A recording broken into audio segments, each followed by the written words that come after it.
The Ford convertible, jaded from its sprint of traversing mountainous palisades and decumbent plateaus, enduring searing temperatures and component failure, finally achieving a placard of recognition at Gary's parents' house on Greenlee Drive in Oakland.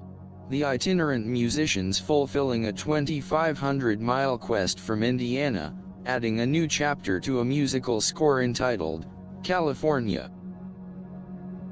Over a year having transpired since Gary's last return home, an air of the past remained, recollections, the experiences and memories of youthful endeavors. His boyhood home still commanding an atmosphere from its anointed past. Unloading the Ford of its melodious burden, the three comrades would domicile in Gary's old room, the downstairs apartment with its private entrance, his parents welcoming Jerry and Glenn with an acceptance equating family. The travelers ready for an intermezzo, a time to reflect and chronicle an itinerary, to survey the location of local entertainment facilities and make an assessment of their employment possibilities. The music trio discovering an unexpected dilemma. California was an organized labor union state. For a musician or musical group to conference or audition for employment required membership in the American Federation of Musicians, an affiliate of the AFL.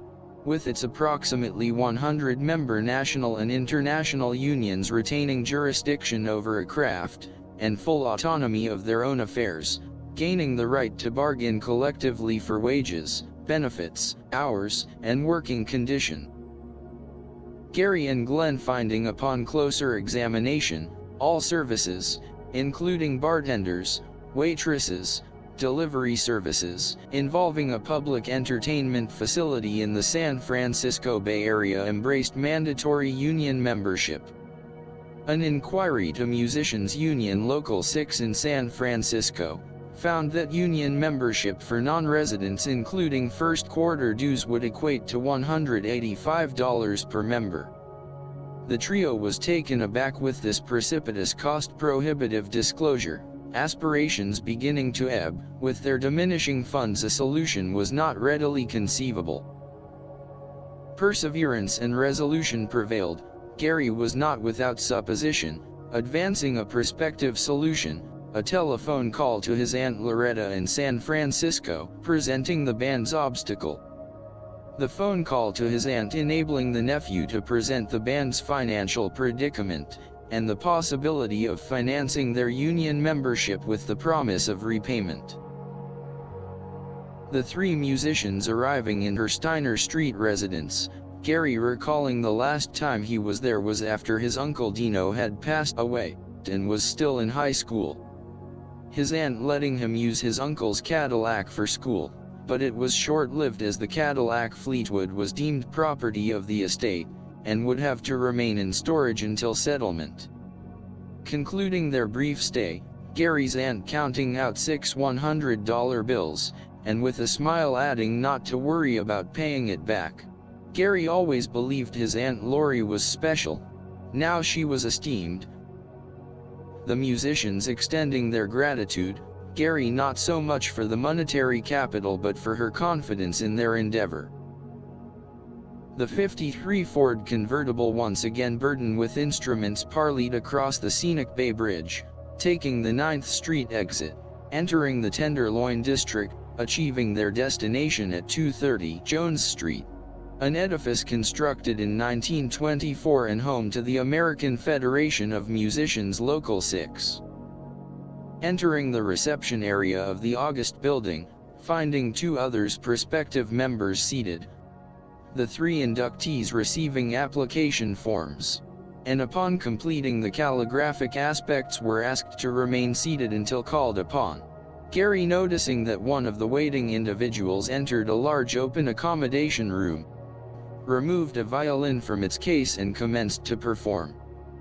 The second seated person rising, accompanied by a representative to another adjoining area, with sheet music in hand, seated himself at a piano, invoking the composition.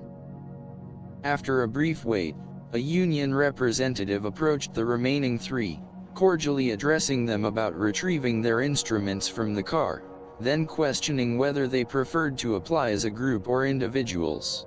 The decision was forthwith: it would be a group effort, the three hastily setting up the instruments, the official observer remaining present, the Untouchables rendering a version of Yellow Bird, an acknowledged new instrumental hit by Arthur Lyman. The official nodding his approval, the association with the union was confirmed. With their payment, the Untouchables were now card-carrying union members of San Francisco's American Federation of Musicians, Local 6. Approaching the Bay Bridge, the Untouchables in an animate mood, one of confidence and attainment, now possessing the credentials to prospect for fame and fortune in the world of California entertainment. The convertible beginning its traverse across the top deck of the premier span, the view enabling the returning homespun musician to evoke memories of the past. Their return to Greenlee Drive, the group now accredited and licensing to venture into the land of musical opportunity, researching the Bay Area periodicals. Glenn and Gary finding many perpetuating entertainment established venues with their prospective business hours and locations. A decision being made to constrain their initial pursuance to the East Bay rather than San Francisco, realizing they were strangers in a strange land, but concluding that assertiveness cultivates discovery.